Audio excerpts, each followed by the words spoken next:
Hello everyone, gagawa tayo ng suman na pwedeng pang negosyo, pwede rin pang handaan. Hindi madaling mapanis at napakasarap, hindi rin nakakaumay. Ayan, naugasan ko na nga yung dahon, tapos ayan, inilagay ko ng sapoy para naman bumango siya tapos lumambot, hindi mapunit agad kapag ginamit.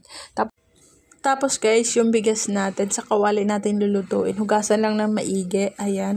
Tapos lagyan mo ng sabaw. Mga isang guhit lang dito sa mga daliri mo yung tubig mula sa ibabaw ng bigas. And then lagyan mo siya ng kunting asin. Tapos lay water or lihiya, 2 kutsara.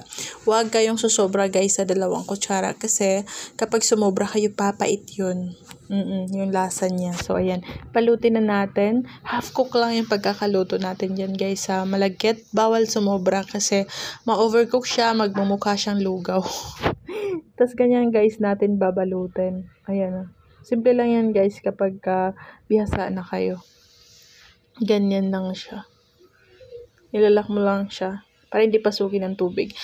Anyway, yung ganitong suman pala, no, ang dami nito sa probinsya ng Samar kapag fiesta or may handaan. Pero yung ginagamit namin doon na dahon ay hagikik. Hindi ko alam yung tawag doon dito sa Manila kung anong tawag ganun. Basta sa amin hagikik at wala akong nakitang ganun dito sa tinagal-tagal kong nakaninirahan dito.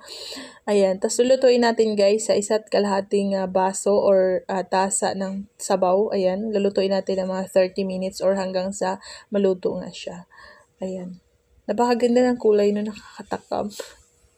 Luto na yun after 30 minutes. Ay, gawa tayo ng sauce. Ayan, isang nyog ginamit ko, pwede rin 2. Ayan, isang nyog lang, tapos naglagay na ako ng kokomama para malinamnam siya talaga.